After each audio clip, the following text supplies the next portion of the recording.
আসসালামু আলাইকুম। সবাই কেমন আছো? আশা করি সবাই ভালো আছো। আজ অনেকদিন পরে আমি ভিডিও বানাচ্ছি। মিনিমাম ৪ থেকে ৫ দিন পরে। আমার শরীরটা ঠিক ভালো ছিল না এবং আমি বাড়ির বাইরে ছিলাম। তো সেইজন্য ভিডিও বানাতে পারিনি। আজ অনেকদিন পরে সময় পেলাম। আজকের ভিডিওটা একটু অন্য টাইপের হবে। আজকের ভিডিওটা বেসিক্যালি আমি একটু হাসাবো।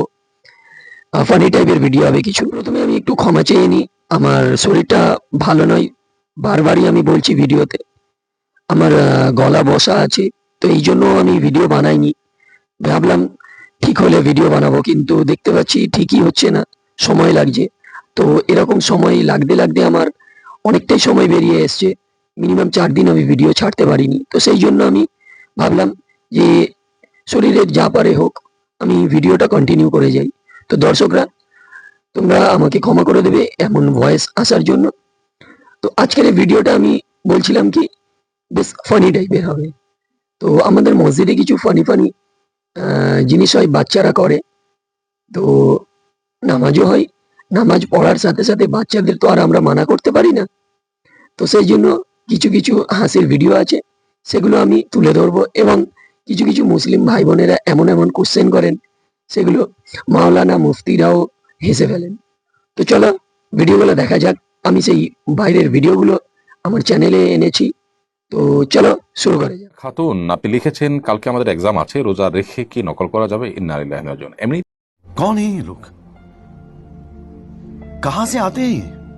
তো এখানে কোনো এক খাতুন, সে মুফতি সাহেবকে জিজ্ঞাসা করেছে। দেখতে পাচ্ছ এই যে কোশ্চেনটা শুনে। তো যাই হোক, এখন আমাদের মাওলানা সাহেব কি বলেন দেখা যাক। তো নকল করা গুনাহের কথা। একজন ইমানদার, একজন মুসলমান, তিনি পরীক্ষা নকল করতে পারেন না, এটা গুনাহ। আল্লাহ তাআলা আমাদের জন্য হারাম করেছেন। সেখানে রোজা রেখে রমজান মাস শেষটি করলে তার অপরাধের ভয় তার বেশি হবে। সন্দেহাতীতভাবে রোজার সম্মান নষ্ট হবে। যে মাসটা গুনাহ ত্যাগের মাস, সে মাসে গুনাহ করাটা হবে একরকম বিদ্রোহের মতো অপরাধ। সো অবশ্যই আল্লাহকে ভয়। যদি এটা মহা বড় অন্যায় হয়, তাহলে আমার বন্ধুরা আর আমরা কি করি?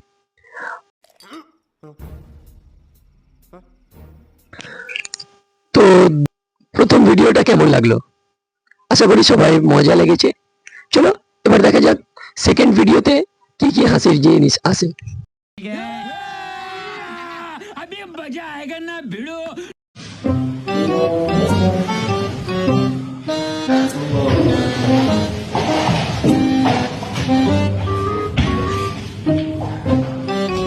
कौन है ये लोग? कहां से आते हैं ये?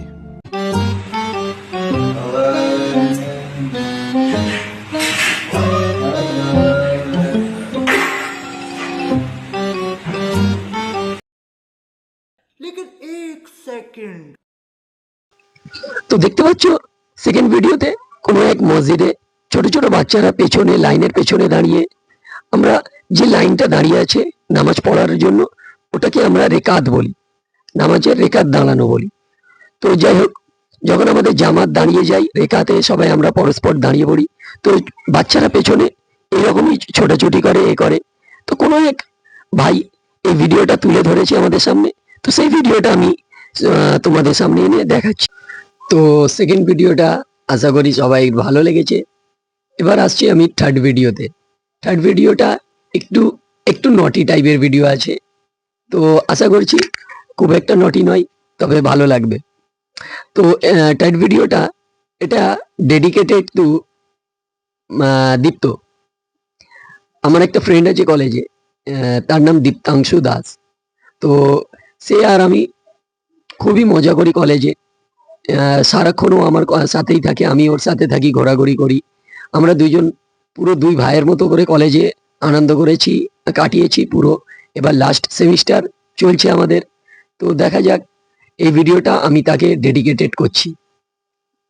তো বন্ধু, রাগ করিস না। मेरा दोस्त हिंदू है कोई असला तो नहीं। मेरा दोस्त हिंदू है कोई असला तो नहीं। इसकी कटिंग करा दूं कोई मसला तो नहीं। তো বন্ধু, তোকে কাটিং করাতে হবে না। তবে এই রোজার মধ্যে আমি তোদেরকে ডাকবো, আমার সকল বন্ধুদেরকে ডাকবো নিজের বাড়িতে। তো মনে করে আসিস কিন্তু আমার বাড়ি। তো ঠিক আছে, আজকের এই ভিডিওটা এই পর্যন্ত।